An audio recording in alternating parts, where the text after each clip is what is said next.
خیبر پختونخوا کا ایک وزیر اعلیٰ وفاق اور پنجاب پر حملہ آور ہوا۔ 12 سال میں خیبر پختونخوا حکومت کی کارکردگی صفر ہے۔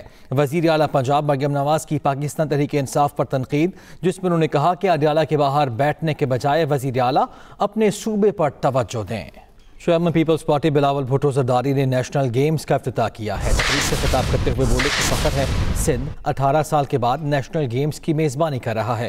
نوجوان کھیلوں میں ملک کا نام روشن کر رہے ہیں۔ امید ہے یہ نوجوان پاکستان کے لیے عالمی ایوارڈز جیتیں گے۔ آپ سب کو خوش آمدید کہنا چاہوں گا۔ Welcome to Karachi. یہ ہمارے لیے فخر کی بات ہے کہ 18 سال بعد کراچی اس نیشنل گیمز کا میزبانی کر رہی ہے، اور میں امید کرتا ہوں کہ ہمارے تمام دوست جو آزاد کشمیر سے آئے ہیں، گلگت بلتستان سے آئے ہیں، پختونخوا سے آئے ہیں، پنجاب سے آئے ہیں اور بلوچستان سے آئے ہیں، آپ سب کو یہ نیشنل گیمز اچھا لگے گا۔ آپ سب مل کے مقابلہ کریں گے۔ نیشنل گیمز کا انعقاد قومی یکجہتی اور بین الصوبائی اتحاد کی مثال ہے۔ وزیر اعلیٰ سندھ مراد علی شاہ کا افتتاحی تقریب سے خطاب، کہا کھلاڑی بھرپور سپورٹس مین اسپرٹ کا مظاہرہ کریں، کھلاڑیوں کو ہر ممکن سہولیات فراہم کریں گے۔ نیشنل گیمز کا انعقاد قومی یکجہتی اور بین الصوبائی اتحاد کی مثال ہے۔ وزیر اعلیٰ سندھ مراد علی شاہ کا افتتاحی تقریب سے خطاب۔ آگے بڑھتے ہیں، ابھی خبر آپ کو دیں، بائنانس سینئر لیڈرشپ کا پاکستان کا دورہ، ڈیجیٹل اثاثہ جات کے ضابطوں کے لیے مضبوط عزم کا اعادہ، گلوبل سی ای او رچرڈ ٹینگ نے اعلیٰ قیادت سے ملاقات کی ہے۔ ملاقات میں وزیر اعظم فیلڈ مارشل عاصم منیر کی بھی شرکت۔ Chairman Pakistan virtual asset regulatory authority Bilal bin Saqib نے ادارے کی کارکردگی سے آگاہ کیا۔ بائنانس سینئر لیڈرشپ کا پاکستان کا دورہ، ڈیجیٹل اثاثہ جات کے ضابطوں کے لیے مضبوط عزم کا اعادہ کیا گیا۔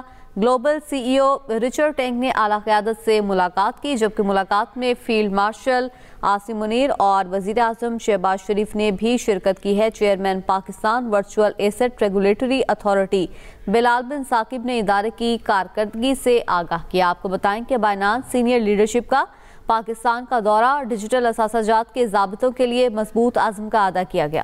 آپ کو اپڈیٹ کر رہے ہیں، chairman Pakistan virtual asset regulatory authority Bilal bin Saqib نے ادارے کی کارکردگی کے حوالے سے اس وقت کو آگاہ کیا۔ بائنانس سینئر لیڈرشپ کا پاکستان کا دورہ اور ڈیجیٹل اثاثہ جات کے ضابطوں کے عزم کا اظہار کیا گیا ہے۔ تفصیل جان لیتے ہیں، خالد محمود اسلام آباد سے ہمارے ساتھ موجود ہے۔ خالد، بتائیے گا اس دورے سے متعلق۔ جی دیکھیں جی، بائنانس سینئر لیڈرشپ جو ہے اس نے پاکستان کا دورہ کیا ہے، اور حکومت کا جو ڈیجیٹل اثاثہ جات ہیں ان کے ضابطوں کے لیے مضبوط اس کو کرنے کا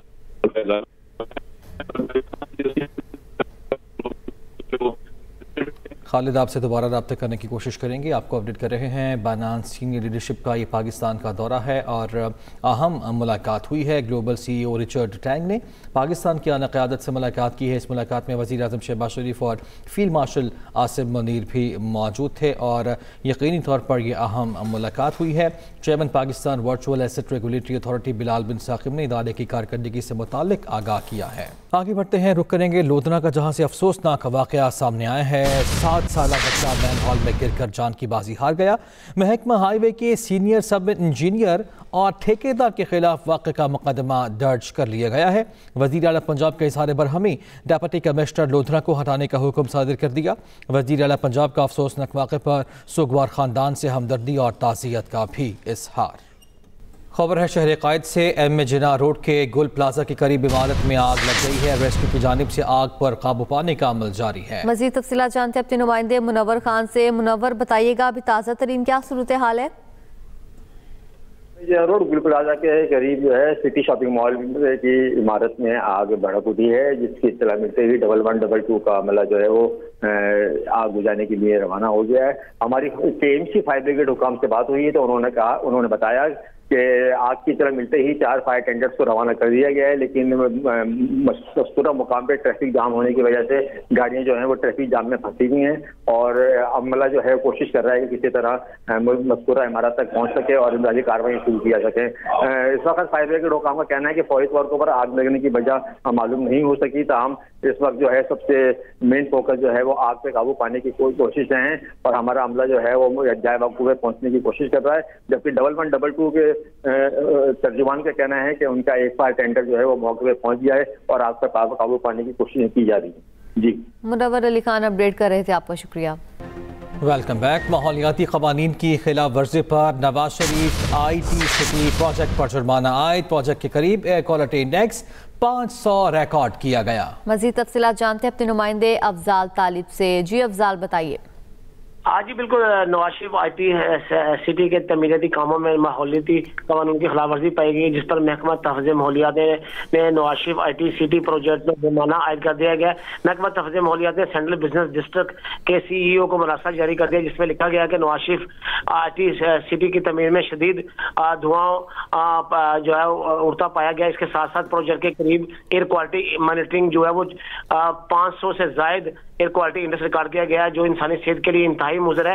نواز شریف آئی ٹی سٹی اس پروجیکٹ میں 3 تعمیراتی کمپنیوں کو 15 لاکھ روپے جرمانہ بھی عائد کیا گیا۔ جرمانے کی 3 دن میں ادا کرنے کا بھی حکم دیا گیا اور یہ کہا کہ روزانہ کی بنیاد پر پانی کا چھڑکاؤ کرے اور تعمیراتی مٹیریل کو جو ایس او پیز کے مطابق ڈھانپ پر رکھا جائے اور دوبارہ ڈسٹ کی اسکریننگ پر بیریئرز اور جو ہے ڈھانپ پر تاکہ مراسلہ ارسال کر دیا گیا ہے۔ افضال طالب تفصیلات سے آگاہ کر رہے تھے، بہت شکریہ۔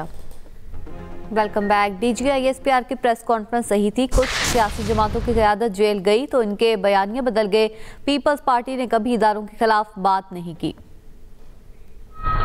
جیل میں ایک قیدی جس کے لیے کہا جا رہا تھا کہ اس کو ملاقات کروائی جائے اور حکومت نے ان کی جو بہنیں ہیں عمران خان صاحب کی ان کو بولا جائے ملاقاتیں کریں، وہ ملاقات کرا کے نکلتی ہیں اور تھوڑی دیر کے بعد اس قیدی کے اکاؤنٹ سے جو کہ خود جیل میں بیٹھا ہوا ہے، وہ اس کا پرسنل اکاؤنٹ ہے، اس کا آفیشیل اکاؤنٹ نہیں ہے، کون سے ملک سے وہ اکاؤنٹ آپریٹ ہو رہا ہے، اس اکاؤنٹ سے آپ کے ہمارے اپنے ملک کے اداروں ان کے سربراہوں کے خلاف جو ہے وہ ایک گری ہوئی باتیں۔ بانی پی ٹی آئی اقتدار کے لیے بچوں کے قاتلوں بھارت اور افغانستان سے مدد لے رہے ہیں، ریاستی اداروں پر حملہ، شہداء کی توہین اور افواج کے خلاف بیانیاں، یہ سب دشمن کا ایجنڈا ہے۔ پاور سیکٹر کو مکمل طور پر ڈیجیٹل، شفاف اور صارف دوست بنا رہی ہے۔ وفاقی وزیر اویس لغاری کا تقریب سے خطاب، کہا پاکستان 2035 تک 90% بجلی کلین اینڈ گرین انرجی سے حاصل کرے گا۔ پاکستان کا شمسی انقلاب دنیا کے لیے مثال بن چکا ہے، 17,000 میگا واٹ سولر پینلز عوام نے خود نصب کیے ہیں۔ وفاقی وزیر داخلہ محسن نقوی سے کام امریکی سفیر نیٹلی بیکر کی ملاقات ہوئی، جس میں انسداد منشیات اور سیکیورٹی کے شعبے میں 2 طرفہ تعاون بڑھانے پر تبادلہ خیال ہوا۔ ملاقات کے دوران غیر قانونی امیگریشن کی روک تھام کے لیے مشترکہ اقدامات اٹھانے پر بات چیت ہوئی، منشیات کی روک تھام اور انٹیلیجنس شیئرنگ کے لیے تعاون بڑھانے پر اتفاق کیا گیا۔ امریکی سفیر نے انسداد منشیات اور غیر قانونی امیگریشن کی روک تھام کے لیے ہر ممکن ٹیکنیکل معاونت کی پیشکش کی۔ محسن نقوی نے کہا کہ انسداد منشیات کے لیے زیرو ٹالرنس پالیسی پر عمل پیرا ہیں، آج بھی افغانستان سے منشیات درجنوں ممالک میں پہنچ رہی ہیں۔ بریفنگ میں بتایا سالانہ کاؤنٹر نارکوٹکس مہم کے تحت 134 ٹن منشیات 2021 ملزمان بشمول 75 غیر ملکی اور $12 بلین سے زائد مالیت کی منشیات ضبط کی گئی ہیں۔ گورنر پنجاب سردار سلیم حیدر سے امریکہ میں مقیم اوورسیز پاکستانیوں کے وفد نے ملاقات کی ہے۔ وفد نے فیلڈ مارشل عاصم منیر کو زبردست خراج عقیدت پیش کیا۔ گورنر پنجاب نے کہا پوری قوم فیلڈ مارشل عاصم منیر کو چیف آف ڈیفنس فورسز کے عہدے پر تعینات ہونے پر مبارکباد پیش کرتی ہے۔ حکومت اور فیلڈ مارشل کی قائدانہ صلاحیتوں کی بدولت دنیا پاکستانیوں کو قدر کی نگاہ سے دیکھتی ہے۔ کسی بھی سیاسی جماعت کا لیڈر کتنا بھی پاپولر ہو جائے، اگر فوج مضبوط نہ ہو تو وہ ملک ترقی نہیں کر سکتا۔ اوورسیز پاکستانیوں کے ذہن پاک فوج کے خلاف زہر آلودہ کرنے والے ملک و قوم کے دشمن ہیں۔ اوورسیز وفد نے کہا فیلڈ مارشل عاصم منیر نے بھارت کو عبرتناک شکست دے کر دنیا میں پاکستان کا نام روشن کیا۔